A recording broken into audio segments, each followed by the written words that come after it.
Louvado seja o nome do Senhor.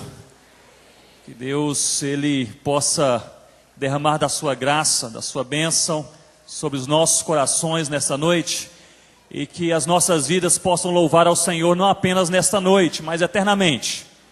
Que cada um de nós possa ser esse farol que brilha nesta noite escura, seja perto ou seja longe, para a glória de Deus. Queridos, eu tive esse privilégio de estar aqui nesta igreja em 2002, e naquela época eu pedi orações pela publicação do Novo Testamento para a língua para a qual nós traduzimos o Novo Testamento lá na África, que é a língua dos Concombas, uma língua chamada Limompelo.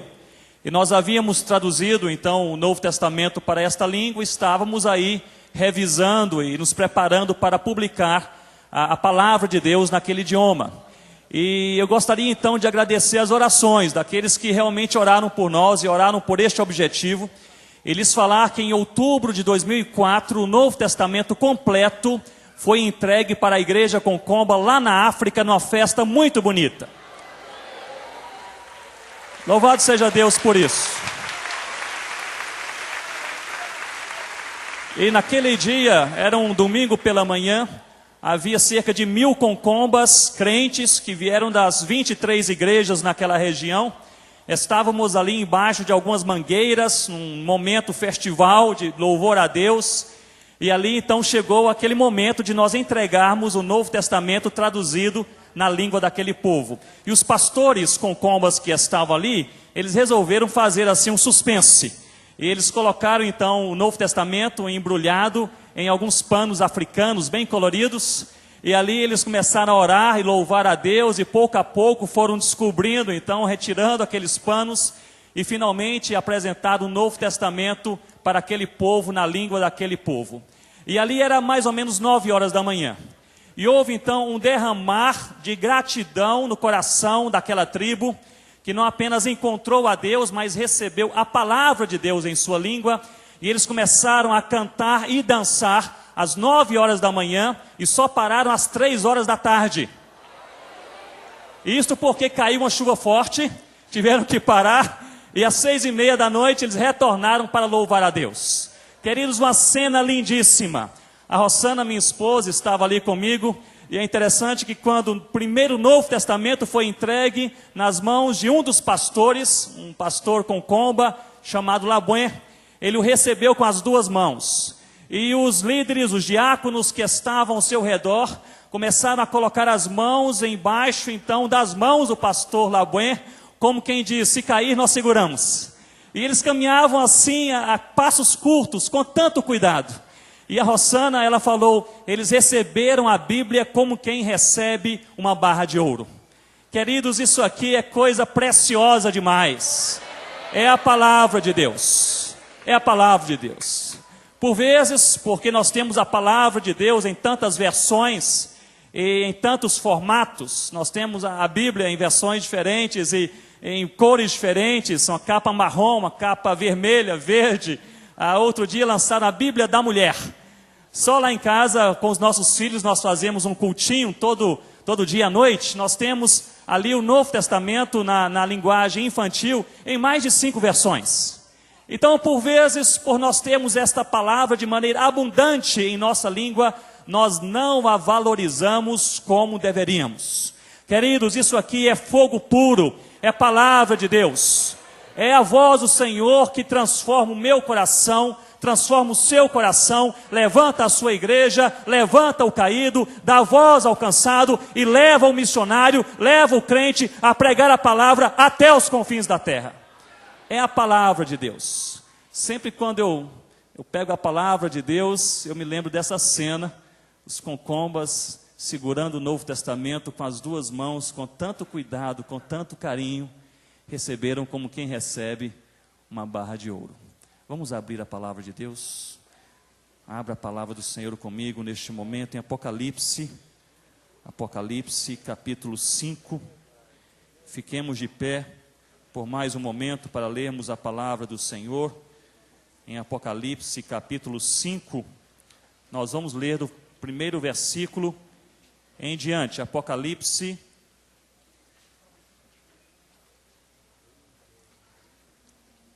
capítulo 5, primeiro versículo em diante diz assim a palavra do Senhor. Vi na mão direita daquele que estava sentado no trono um livro escrito por dentro e por fora, de todo selado com 7 selos. Vi também um anjo forte que proclamava em grande voz: quem é digno de abrir o livro e de lhe desatar os selos? Ora, nem no céu, nem sobre a terra, nem debaixo da terra, ninguém podia abrir o livro e nem mesmo olhar para ele. E eu chorava muito, porque ninguém foi achado digno de abrir o livro e nem mesmo de olhar para ele. Todavia, um dos anciãos me disse: não chores, eis que o leão da tribo de Judá, a raiz de Davi, venceu para abrir o livro e os seus 7 selos. Então vi no meio do trono e dos 4 seres viventes, e entre os anciãos de pé, um cordeiro como tinha sido morto. Ele tinha 7 chifres, bem como 7 olhos, que são os 7 Espíritos de Deus enviados por toda a terra. Veio, pois, e tomou o livro da mão direita daquele que estava sentado no trono. E quando tomou o livro, os 4 seres viventes e os 24 anciãos prostraram-se diante do cordeiro, tendo cada um deles uma harpa e taças de ouro cheias de incenso, que são as orações dos santos. Versículo 9, todos juntos. E entoavam um novo cântico, dizendo: digno és de tomar o livro e de abrir-lhe os selos, porque foste morto, e com o teu sangue compraste para Deus os que procedem de toda tribo e língua, povo e nação. E para o nosso Deus os constituíste reino de sacerdotes, e reinarão sobre a terra. Vi e ouvi uma voz de muitos anjos ao redor do trono, dos seres viventes e dos anciãos, cujo número era de milhões e milhares de milhares, proclamando em grande voz, todos juntos: digno é o cordeiro que foi morto de receber o poder e riqueza e sabedoria e força e honra e glória e louvor. Então ouvi que toda criatura que há no céu e sobre a terra, debaixo da terra e sobre o mar, e tudo o que neles há, estava dizendo, todos juntos: aquele que está sentado no trono e ao cordeiro, seja o louvor e a honra e a glória e o domínio pelos séculos dos séculos. E os 4 seres viventes respondiam: amém.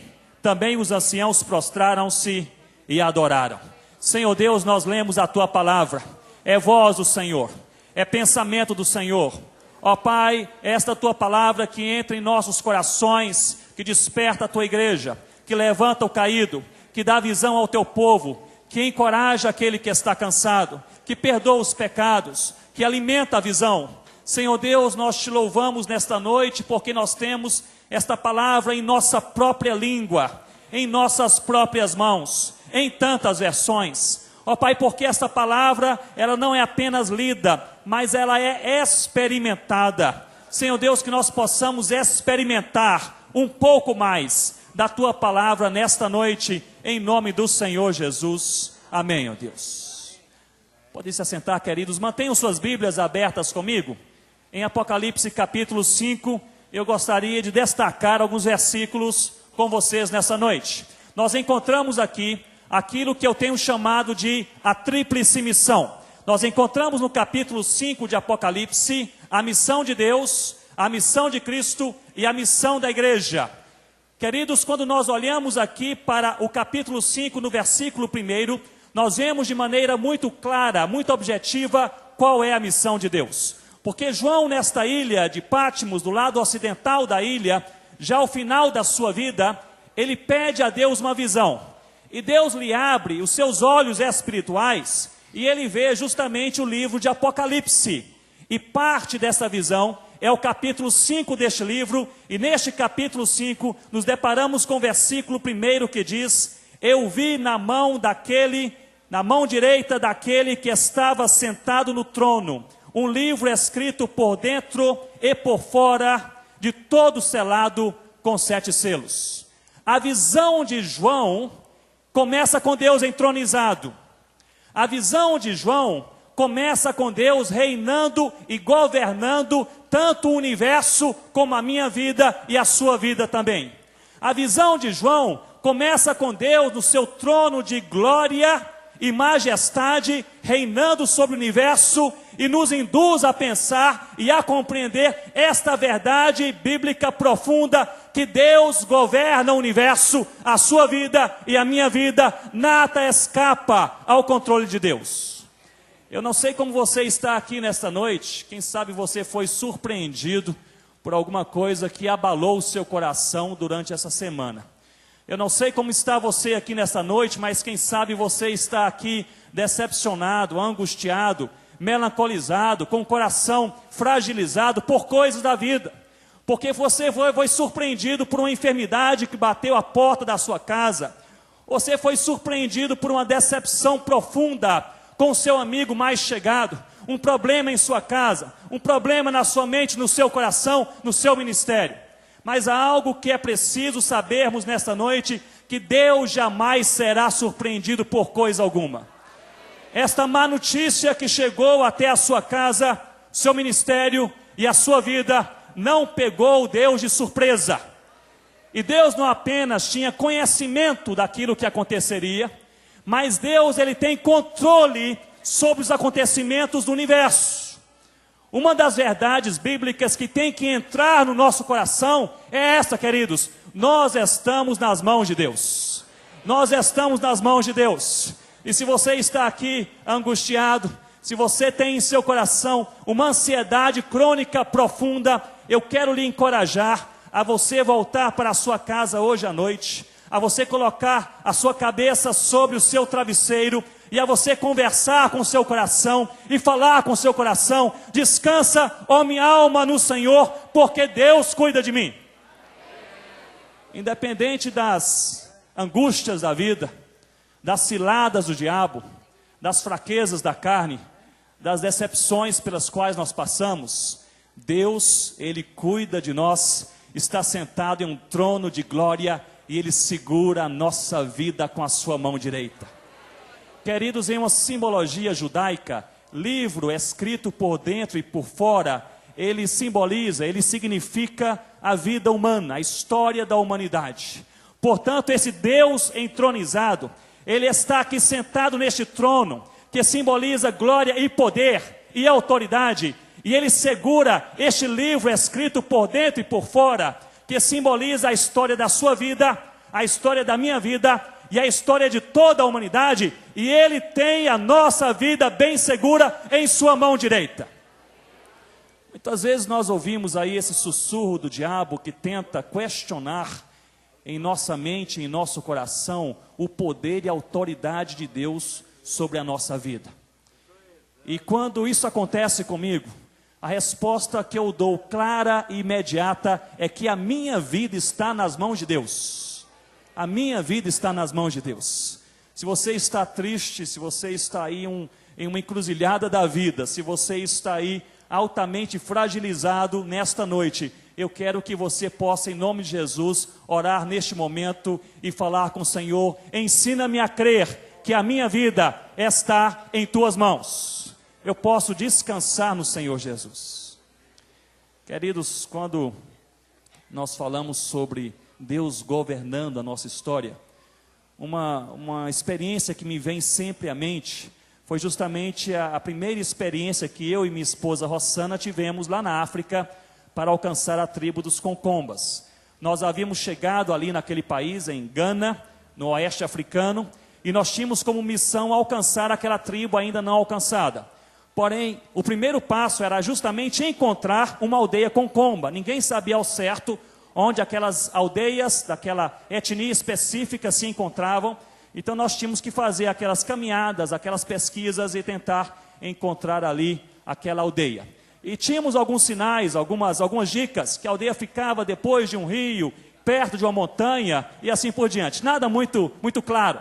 E nós começamos a fazer algumas viagens. Viajamos 2 vezes e não encontramos o povo. E nos preparamos em oração e fisicamente também para a terceira viagem. E a terceira viagem era aquela viagem assim toda especial. Sabe quando você é desafiado por Deus para fazer alguma coisa, e você diz, eis-me aqui, Senhor. Era a postura do meu coração e da Rossana naquele momento. E nós seguimos naquela viagem. E queridos, nós fomos de carro, alguns dias de viagem, chegamos até uma savana onde o carro não mais passava, e começamos a caminhar a pé, e a Rossana ficou cansada, eu tive que deixá-la em uma aldeia pela qual nós passávamos, e eu segui viagem com 2 guias africanos. E aqueles guias africanos, repentinamente, começaram a ter um problema intestinal, e tiveram também que ficar para trás. E eu pensei assim, eu vou seguir essa viagem, e eu vou caminhar mais um dia. E neste dia, se Deus quiser, eu encontrarei essa tribo dos Concombas, com a qual nós desejamos trabalhar. E era uma época de monções, daquelas chuvas repentinas que alagavam toda a região. E aquela área de planície estava totalmente inundada e as águas assim dando acima dos joelhos. E eu comecei a caminhar naquele dia bem cedinho com a minha mochila. E ali comecei a caminhar pela manhã, meio-dia, pela tarde. E lá pelo finalzinho da tarde eu comecei a me preocupar onde eu passaria aquela noite. Toda a região estava alagada, não havia nenhum lugar seco, e nós, seres humanos, não fomos feitos para dormir na água. Havia apenas algumas árvores, obviamente secas, frondosas, mas naquela época das monções, eu bem sabia que as cobras gostavam de ficar nas árvores, então não era aí ideal tentar compartilhar aquelas árvores com as cobras. E eu pensei, onde vou passar a noite? Lá pelas 5h30, 6 horas da tarde, surgiu uma pedra mais ou menos do tamanho, o dobro do tamanho desse púlpito, um pouquinho mais larga. Ela estava um pouco acima do nível da água, não era assim um hotel 5 estrelas, mas valia a pena e servia ao propósito. Eu me lembro que eu peguei uma toalha, forrei aquela pedra, pendurei a minha mochila em uma árvore próxima, e eu pensei, eu vou passar a noite aqui, amanhã eu penso o que eu vou fazer. E queridos, passou ali pela minha mente o seguinte pensamento, eu estou aqui em uma noite escura, em cima de uma pedra, sozinho, mas pelo menos eu estou seco. Às 3 horas da manhã caiu uma chuva torrencial. E literalmente a minha motivação, que já era pouca naquela altura, foi embora por água abaixo mesmo. Literalmente. E eu fiz um compromisso comigo mesmo, eu disse no meu coração, amanhã cedinho, a primeira coisa que eu farei será voltar. Eu não encontrei a tribo, eu devo ter ouvido a voz de Deus de maneira assim equivocada, eu não vou mais continuar, a minha esposa está numa aldeia desconhecida, sozinha, isso aqui é uma loucura, eu vou voltar. E queridos, eu estava tão cansado, tão exausto, eu não sei como, mas eu adormeci. E eu deitei ali, me escorei ali e adormeci naquele fim de madrugada. E eu estava sozinho, não havia nenhum irmão para me encorajar, eu não li a Bíblia naquele momento, eu não li nenhum livro naquele momento, nem tive pensamentos positivos, animadores naquele momento. Porém, uma coisa aconteceu, o Espírito Santo de Deus me visitou naquela madrugada, e eu sei que eu acordei reanimado no Senhor, meu Deus. Sabe quando você está assim, perdendo a esperança? Você quer voltar atrás, você pensa que não vale mais a pena, e você diz, se Deus não fez, é porque Ele não quer mais fazer, e o Espírito Santo de Deus cai sobre você, e te reanima, e lhe dá visão, e lhe dá esperança, e te mostra o caminho, e lhe faz caminhar um pouco mais. Eu me senti daquela forma, eu acordei naquela manhã seguinte, e eu só pensei uma coisa, nem que eu caminhe mais uma semana, eu vou encontrar essa tribo em nome de Jesus. Peguei a minha mochila, calcei as minhas botas ainda molhadas, e continuei aquela caminhada, e eu lhes digo uma coisa, eu caminhei apenas 30 minutos. Depois de 30 minutos, um bando de garças brancas, as garças voaram à minha esquerda, e eu pensei, o que fez as garças voarem? Eu comecei a abrir aquele mato, aquela savana, indo em direção ao local onde as garças voaram, e onde as garças voaram era a aldeia dos Concombas. E onde as garças voaram, nós plantamos ali a primeira igreja, que plantou outras 22 igrejas. Onde as garças voaram, nós vivemos ali como família durante 9 anos e fomos extremamente felizes e abençoados por Deus. Onde as garças voaram, o feiticeiro daquela tribo se rendeu aos pés do Senhor Jesus.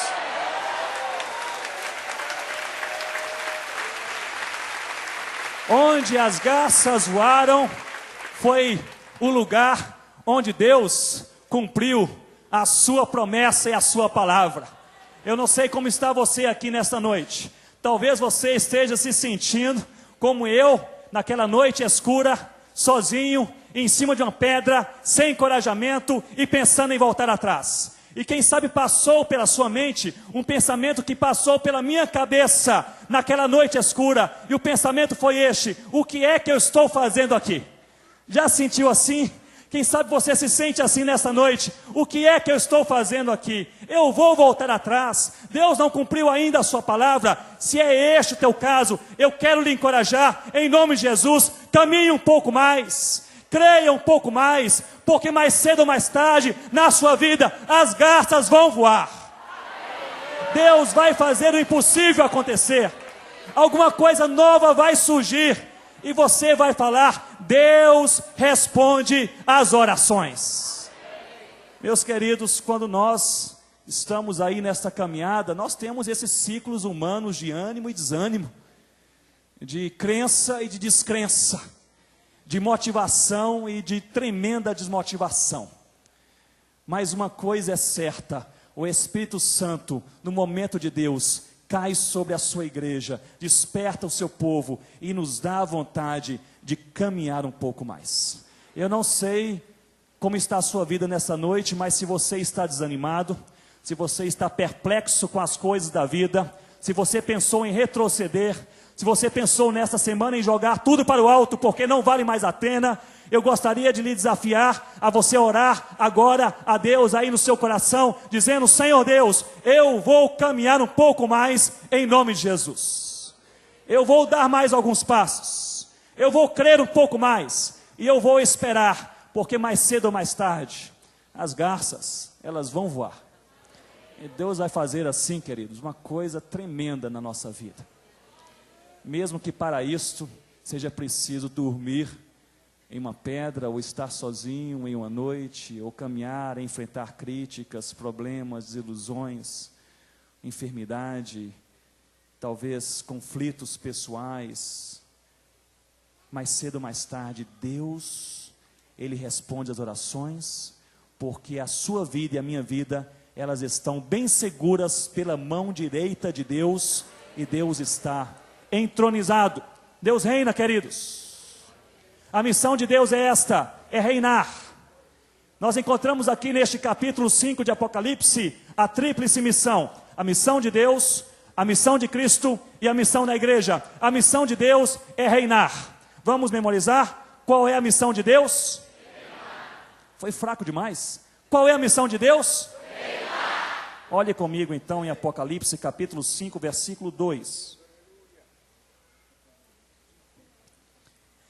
No capítulo 5, versículo 2, João, ele percebe que a vida humana está bem segura na mão direita de Deus. Porém, este livro, que representa a história da humanidade, está fechado. E numa simbologia judaica, livro fechado significa história sem solução, significa pergunta sem resposta.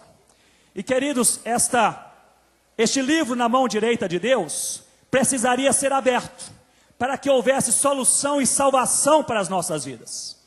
E Deus então, Ele dá a João esta visão, e ele começa a olhar, e diz aqui a palavra de Deus, que ele chorava muito, porque ninguém havia digno o suficiente para abrir o livro, e nem mesmo olhar para ele. E um dos anciãos se aproxima de João, e diz: não chores, eis que o leão da tribo de Judá. Quem é o leão de Judá? A raiz de Davi. Quem é a raiz de Davi? É Jesus. Ele venceu para abrir o livro e os seus 7 selos, para dar resposta, para dar salvação, para salvar a todo aquele que crê. E João começa a procurar o leão, só que ele não encontra o leão. E no versículo 5, queridos, e também no versículo 6, João, nessa visão celestial, nessa visão espiritual, ele encontra o cordeiro, e diz a palavra de Deus: o cordeiro como tinha sido morto. Quem é o cordeiro? É o Senhor Jesus. Mas a simbologia é diferente. O leão representa o Jesus que luta, o Jesus que batalha, o Jesus que vence, o Jesus que ressuscita, o Jesus que não fica morto. mas o cordeiro representa o Jesus no madeiro, na cruz, derramando o seu sangue para salvar a todo aquele que crê. E é interessante, queridos, que a figura encontrada aqui, justamente por João, não é o leão que ruge, o leão que vence, mas justamente o Cordeirinho de Deus, o Senhor Jesus, lá na cruz, no madeiro. Uma pergunta que nós devemos fazer aqui ao texto, à palavra de Deus, é esta: por que a representação, a simbologia usada é o cordeiro e não o leão? Queridos, é muito simples. É porque o centro da missão de Cristo não foi o seu nascimento, a sua encarnação, não foi também a sua ressurreição. O centro da missão do Senhor Jesus foi a sua morte, que aconteceu há 2000 anos atrás, quando ele estava naquele madeiro e derramou ali o seu sangue para a salvação de todo aquele que crê. E este sangue do Cordeiro Jesus, que é o elemento derramado para salvar, aqui no versículo 9 nós encontramos homens que procedem de toda, o que, queridos? Tribo, língua, povo e nação. Todos juntos, vamos lá? Tribo, língua, povo e nação. A missão de Deus, qual é, queridos? Qual é a missão de Deus? A missão de Deus é reinar. A missão de Cristo é pagar o preço. E Jesus cumpriu a sua missão há 2000 anos atrás, lá naquela cruz. Ele derramou o seu sangue, e porque o sangue foi derramado, você é salvo hoje. Porque o sangue foi derramado, Jesus pode salvar o seu vizinho, e o seu marido, a sua esposa, o seu pai e o seu filho ainda nesta noite. Porque o sangue foi derramado, Jesus pode salvar os indígenas que ainda não conhecem a palavra. Jesus pode salvar e está salvando os chineses e os indianos e aqueles que nada ouviram. Quando a palavra chega, o sangue foi derramado há 2000 anos atrás, algo acontece e a vida é salva, porque o centro da missão de Cristo é justamente a cruz. A missão de Cristo é pagar o preço. E nós muitas vezes pensamos que a obra missionária é realizada pela força da igreja, pela capacidade da igreja, pela habilidade do missionário, do pregador, do evangelista, do povo de Deus. E queridos, a obra missionária não é realizada pela nossa capacidade humana. A obra missionária é realizada e funciona e realmente acontece porque há 2000 anos atrás Jesus pagou o preço. E o sangue de Cristo derramado atrai pessoas de perto e de longe. Você crê nisso? O sangue de Cristo derramado atrai pessoas de perto e de longe. Eu estou vindo de uma área na Amazônia, bastante remota, e cheguei há poucos dias atrás. Estávamos ali visitando 3 rios, onde habita ali algumas das etnias Yanomami. E ali eu recebi a notícia que aqueles Yanomami, eles nunca tinham tido contato com o evangelho. Eles estavam morando em um local bastante exótico, bastante remoto na mata amazônica. Eu fiz ali uma viagem longa com um dos nossos missionários, e eu entrei na boca de um daqueles rios. E eu cheguei ali esperando uma recepção assim meio difícil, talvez portas fechadas, talvez um comportamento meio hostil. Mas eu entrei então naquela aldeia, e um Yanomami começou a traduzir o que nós falávamos para o restante da aldeia. E eu comecei a me apresentar, e eles falaram: mas você conhece a Jesus? Eu falei: eu conheço a Jesus. E ele falou: que coisa boa, porque nós estamos há 40 anos esperando para ver Jesus. Você conhece a Jesus? Há 40 anos nós queremos ver Jesus. Eu não entendi. Eu saí daquele lugar, fui para uma outra aldeia, também Yanomami, e eu cheguei ali, comecei a conversar, falei com eles sobre programas que nós tínhamos na área de saúde, e eles falaram: saúde nós não precisamos, nós tratamos aqui com as nossas ervas, nós estamos bem, mas você conhece a Jesus? Eu falei: eu conheço a Jesus. Repetiram a mesma coisa: há 40 anos nós queremos ver Jesus. Eu não sei o que aconteceu há 40 anos, eu imagino que um missionário tenha chegado ali, começado a lhes falar sobre Jesus, e eles expulsaram aquele missionário, não quiseram ouvir, e nos últimos 40 anos, o Espírito Santo de Deus foi trabalhando naqueles corações, naquele povo, naquela tribo, e um certo dia um dos caciques falou: nós perdemos algo precioso demais, e o próximo que chegar, se conhecer Jesus, nós vamos ouvir de Jesus. Queridos, coisas assim acontecem, não pela tecnologia missionária, não pela habilidade da igreja, mas porque o sangue foi derramado, e este sangue atrai pessoas de perto e de longe. Esse sangue faz diferença, esse sangue dá certo, este sangue salva, este sangue quebranta, este sangue muda o coração do homem mais descrente. É o sangue de Jesus, é o sangue de Jesus. Nós muitas vezes perdemos, e temos perdido, a teologia da cruz.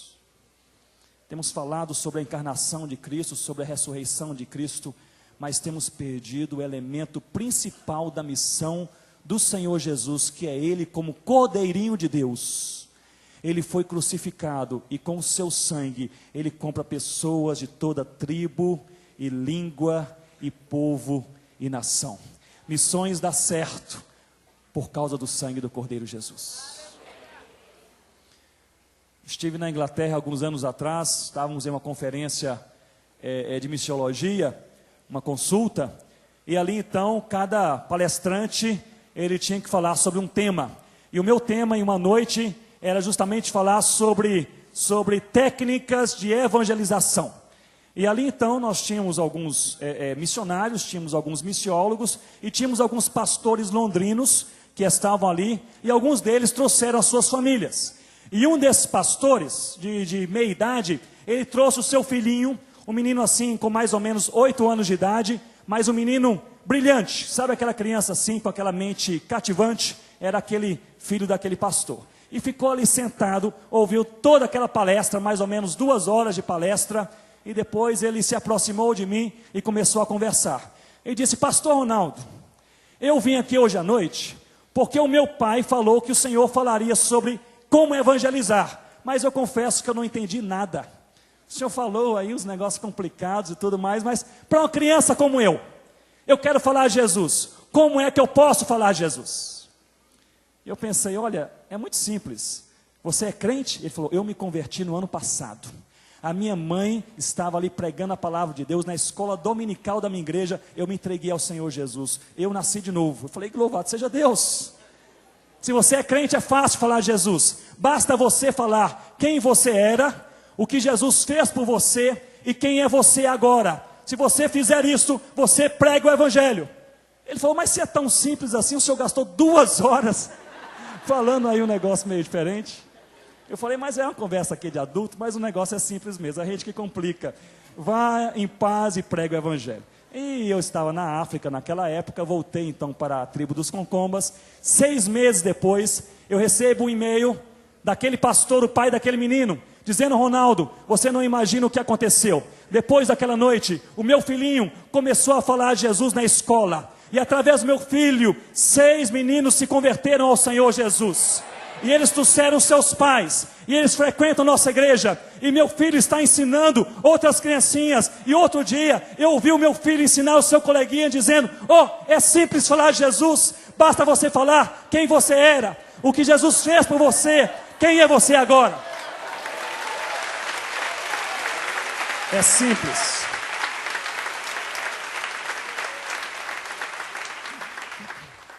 É simples falar de Jesus. Mas é simples falar de Jesus porque o sangue foi derramado, porque a missão foi cumprida. Qual é a missão de Deus? Qual é a missão de Cristo? Pagar o preço. Vamos sair daqui para não esquecer mais. Qual é a missão de Deus? Qual é a missão de Cristo? Deus cumpre a sua missão, Jesus cumpriu a sua missão. Vamos agora para a missão da igreja, que é o nosso assunto. Queridos, aqui no versículo 11 em diante, nós encontramos os anciãos, e esses anciãos, eles representam a igreja do Senhor Jesus, que somos nós. E eles, segundo a palavra de Deus, são milhares e milhões de milhões, e milhares de milhares. E essa igreja do Senhor Jesus reunida, e ela está ali perante o Senhor Jesus, o Cordeiro de Deus. E agora nós encontramos no versículo 12, que esta igreja, representada pelos anciãos, que são milhões, proclamava em grande voz. Versículo 12, todos juntos, vamos ler? Proclamando em grande voz: digno é o Cordeiro, que foi morto, de receber o poder, e riqueza, e sabedoria, e força, e honra, e glória, e louvor. E a igreja proclamando, louvando ao Cordeiro, dizendo: o Cordeiro vai receber. E há aqui 7 elementos, que nós lemos agora, sobre os quais a palavra de Deus define que o Cordeiro os receberá. A pergunta que nós devemos fazer a este versículo é a seguinte: quem é que vai entregar ao Cordeiro? Ele vai receber aqui a honra, a glória, o poder, o louvor, mas quem é que vai entregar ao Cordeiro esses elementos? Destes 7 elementos, me acompanhe por favor, destes 7 elementos, aqui 3 é o que nós chamamos de elementos teocráticos, são coisas que só Deus possui para entregar ao seu Filho Jesus. Somente o Pai possui para entregar ao Cordeirinho Jesus. Porém, 4 elementos aqui são elementos humanos, são coisas que a igreja possui, e ao entregar ao Cordeiro Jesus, a igreja cumpre a sua missão, porque a missão da igreja é esta, é servir ao Cordeiro Jesus. Deixe-me enfatizar uma coisa aqui hoje à noite para vocês: adorar a Deus é missão da igreja, mas não é toda a missão da igreja. Orar a Deus é missão da igreja, mas não é toda a missão. Pregar o evangelho é missão da igreja, mas também não resume a missão. Ter comunhão com os irmãos é missão da igreja, mas também não sintetiza toda a missão. A missão da igreja, de maneira bem geral, nós poderíamos então definir: a missão da igreja é servir ao Cordeiro Jesus. Louvado seja o nome de Jesus. Nós nascemos para servir ao Cordeiro. Qual é a missão da igreja? A missão de Deus é reinar. Nós não precisamos nos preocupar com a missão de Deus, pois Deus a cumpre muito bem. A missão de Cristo é pagar o preço, Ele a cumpriu há 2000 anos atrás. A missão da igreja é a nossa missão, é servir a Jesus, servir ao Cordeiro Jesus. Todos juntos, qual é a missão da igreja? Servir ao Cordeiro Jesus. É a minha missão, é a sua missão. Nós nascemos para servir. E queridos, nós podemos servir a Jesus de diversas maneiras: com louvor, com adoração, com ações de graças, com a oração, com a comunhão, com a pregação, com a santidade, com a fidelidade, com o bom casamento.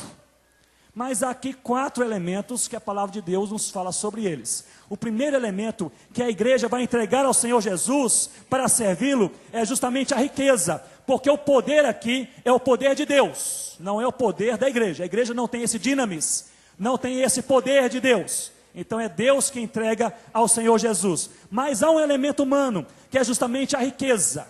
E é interessante, queridos, quando nós olhamos aqui, a expressão no original para riqueza é ploton, que vem de plotos, que significa literalmente ouro e prata. Essa riqueza aqui não é uma riqueza virtual e nem uma riqueza espiritual. Essa riqueza aqui é dinheiro mesmo. Essa riqueza aqui é colocar a mão no bolso e, ao investir no reino de Deus, você está cumprindo a sua missão, está servindo ao Cordeiro Jesus. Amém, queridos? Na hora da riqueza, o amém é assim meio fraco, não é? Amém, queridos? Amém. Entregando a nossa riqueza, nós servimos a Jesus. É uma das formas de cumprir a missão, é investir aquilo que Deus te dá. Uma outra forma de nós servirmos ao Cordeiro Jesus: riqueza e sabedoria. A expressão no original para sabedoria é sophiam, que significa literalmente capacidade intelectual. É a capacidade de raciocínio. Se você é uma pessoa brilhante em alguma área da sua vida, Deus lhe deu este brilhantismo com uma finalidade maior: servir ao Cordeiro Jesus. Se você se destaca em alguma área, seja pessoal, relacional, trabalhista, profissional, você o faz com apenas uma missão principal: é servir ao Cordeiro Jesus. Eu me lembro que eu estava aqui em Minas Gerais pregando em uma conferência, e justamente o tema da conferência era este: servir ao Cordeiro Jesus. Eu achei um tema assim tremendamente apropriado, servir ao Cordeiro Jesus. E eu fiquei hospedado na casa de um casal, e esse casal tinha um filho, um menino assim muito inteligente, e esse menino então, ele se destacava das outras crianças, e até frequentava ali, geralmente uma classe da escola dominical, 2 ou 3 anos acima da sua faixa etária, porque ele tinha um brilhantismo intelectual muito grande. E ali eu fiquei na casa daquele casal, na sexta, no sábado, domingo, terminou a conferência, na segunda-feira nós iríamos almoçar e eu iria viajar. E durante o almoço eu estava ali com o casal e aquela criança. E aquele menino começou a me fazer perguntas assim bem interessantes, sobre os sermões que eu havia pregado. E eu fiquei ali respondendo aquela criança mais de meia hora durante o almoço. E aquela criança era realmente inteligente, realmente se destacava. E aquela mãe então, toda orgulhosa, falou: pastor Ronaldo, o senhor está vendo, o meu filho é brilhante. Eu disse: minha irmã, realmente esse menino é brilhante. E ela disse: eu sei porque Deus deu ao meu filho este brilhantismo intelectual. Deus o fez para que ele se torne rico e famoso. E eu falei: a senhora não entendeu nada. Sexta, sábado e domingo, pregando sobre servir ao Cordeiro Jesus. Deus lhe dá um filho com uma capacidade intelectual tremenda, e a senhora pensa que é para ele ficar rico e famoso? Não entendeu nada. Minha irmã, Deus o fez para esse menino servir ao Cordeiro Jesus. Se Deus lhe deu força física, intelectual, emocional, se Deus lhe deu oportunidades, Deus o fez, querido. Olhe para mim nesse momento, para você servir a Jesus. Vamos ser sinceros, a vida passa rapidamente. Ontem nós éramos crianças, hoje já somos adultos, alguns de nós têm filhos, outros já têm netos. A vida passa rapidamente, e há apenas um momento para nós servirmos ao Cordeiro Jesus. O momento é agora, o dia é hoje, o momento é já. Se você quiser se dispor na presença de Deus, o dia do Senhor é hoje, o momento do Senhor é agora, o momento de servir ao Cordeiro Jesus. Com a nossa riqueza, com a nossa capacidade intelectual, nossa sabedoria, e diz aqui a palavra de Deus, com a nossa força. A expressão utilizada aqui para força é força física. A ideia aqui é de nós suarmos a camisa para servir ao Cordeiro Jesus. Deus lhe deu um corpo para muito mais do que você vestir a roupa da moda.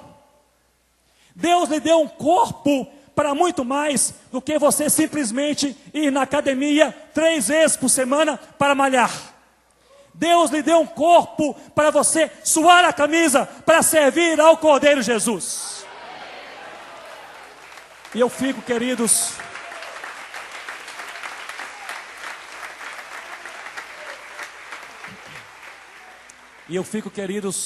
constrangido quando estou em algumas igrejas e ouço alguns jovens programando para jogar boliche do outro lado da cidade, e aí é aquela festa, aquela alegria, todo mundo vai de carro, de ônibus, a pé, e chega lá e passa o dia e se diverte na presença de Deus, uma alegria.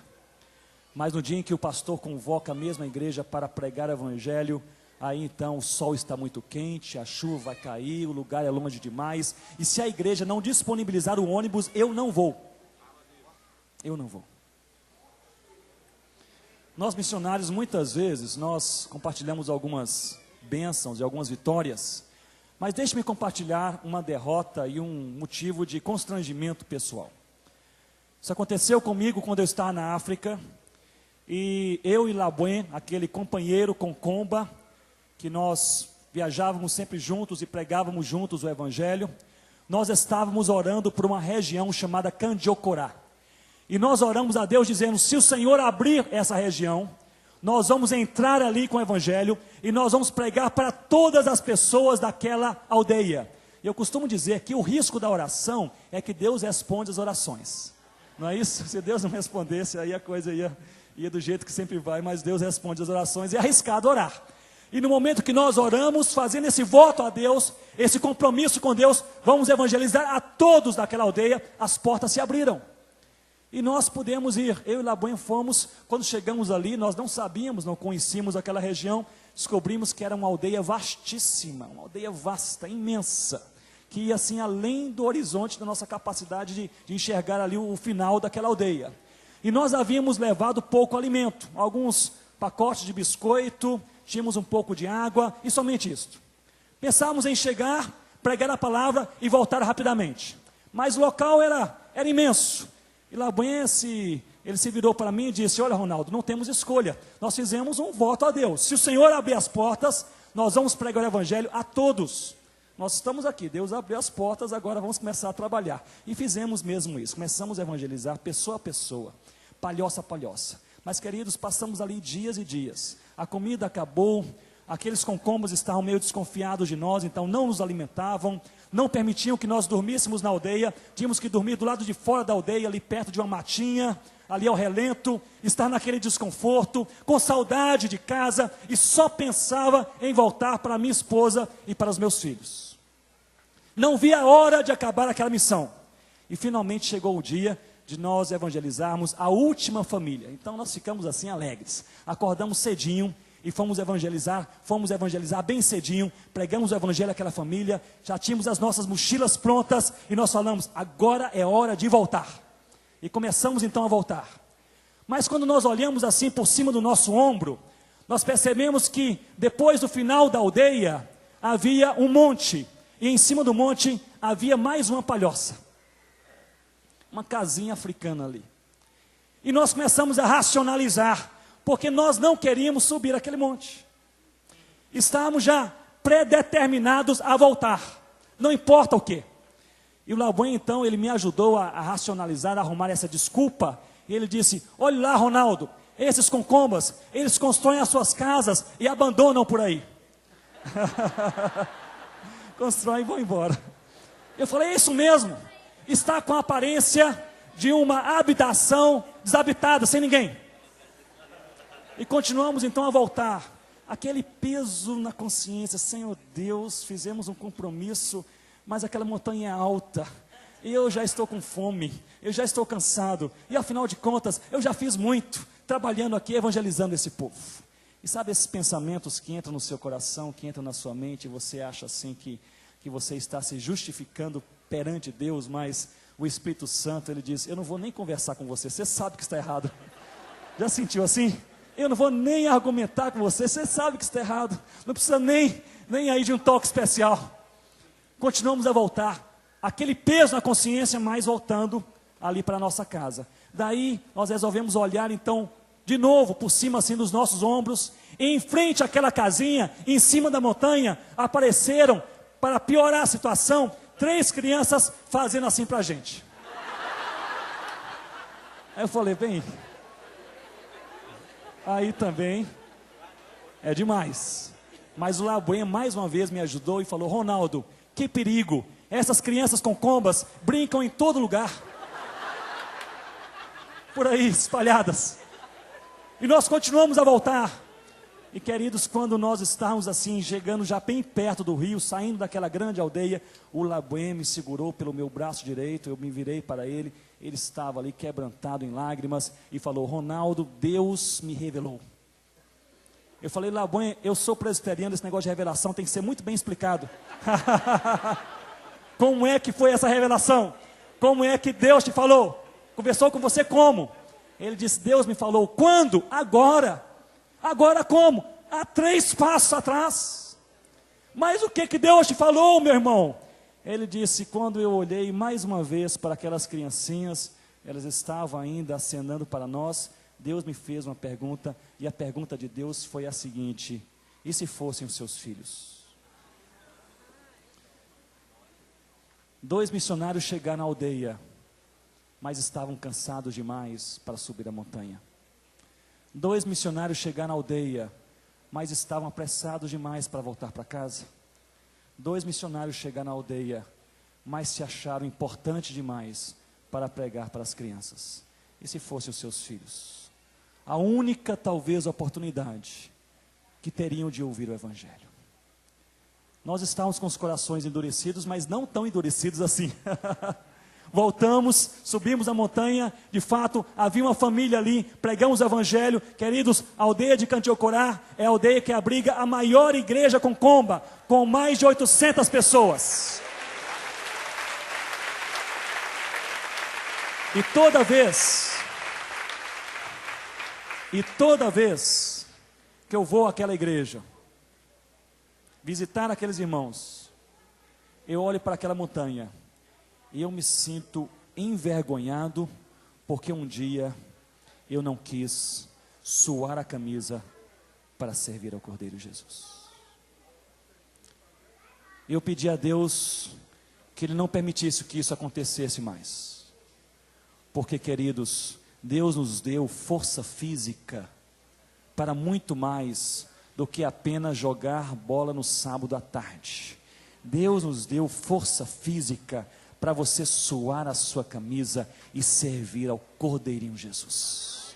A missão de Deus é reinar, a missão de Cristo pagar o preço, a missão da igreja servir ao Cordeiro Jesus com a sua riqueza, com a sua sabedoria, com a sua força e com o seu louvor. E louvor aqui, queridos, não é um louvor cultico, não é um louvor litúrgico. Louvor aqui é toda palavra que sai da nossa boca. Digamos, é aquilo que você fala quando ninguém está ouvindo, aquilo que sai da sua boca, que foi fomentado em sua mente, a volição do seu coração. Isso que você expressa é a maneira de você servir ou não servir ao Cordeiro Jesus. Servir ao Cordeiro Jesus. Qual é a missão de Deus? Qual é a missão de Cristo? Qual é a missão da igreja? Servir ao Cordeiro Jesus. Curva a sua cabeça, eu gostaria de orar com você nesse momento. Eu gostaria que você orasse pela sua vida neste momento. E você pudesse falar: Senhor, eu quero servir ao Cordeiro Jesus. Eu quero servir ao Cordeiro Jesus com a minha riqueza, com a minha inteligência, com a minha força física, com o meu louvor, com o meu tempo, com o meu trabalho, com os meus talentos. Eu não quero servir a minha própria vida, a minha própria história. Eu quero servir a Jesus. É a Jesus. Se Jesus não é o último pensamento na sua mente ao dormir, não é o primeiro ao levantar, alguma coisa na prioridade da sua vida está errada. Diga ao Senhor: Senhor, eu quero servir ao Cordeiro Jesus, com tudo que eu sou, com tudo que o Senhor me dá, eu quero servir a Jesus. Se você se sente alguém, eu não estou lhe perguntando se você é crente há 5 minutos, se você se converteu há 50 anos, se você é um pastor, ou um missionário, ou evangelista, ou um ministro, ou um líder. Eu estou lhe perguntando se você não tem servido ao Cordeiro Jesus, mediante a expectativa de Jesus em sua vida. Eu gostaria que você fizesse nesta noite um compromisso com Deus. E esse compromisso é muito simples. Senhor, me ajude para que eu possa servir ao Cordeiro Jesus.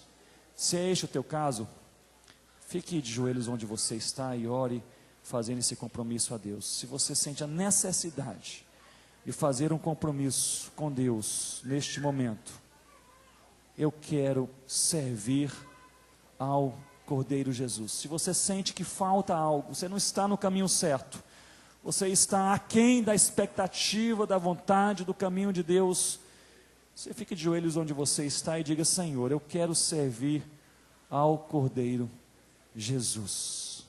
Ao Cordeiro Jesus. E ore neste momento. Não sei se nós podemos, enquanto nós oramos, louvar a Deus. Quem sabe nós podemos louvar a Deus com aquele cântico que falou assim muito ao meu coração, ali logo mais cedo, como um farol que brilha em uma noite escura.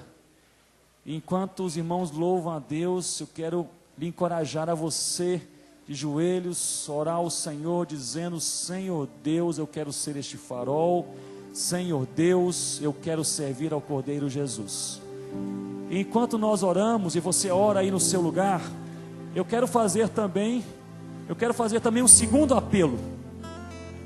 E esse segundo apelo é para você que tem um chamado missionário. Quem sabe você teve esse chamado há 5 anos atrás, quem sabe você recebeu esse chamado hoje, mas ao longo dos anos você se esqueceu, se ocupou demais, você estava em outros caminhos. Mas você nessa noite quer dizer a Deus: Senhor Deus, eu não me esqueci. Eu quero servir ao Cordeiro Jesus.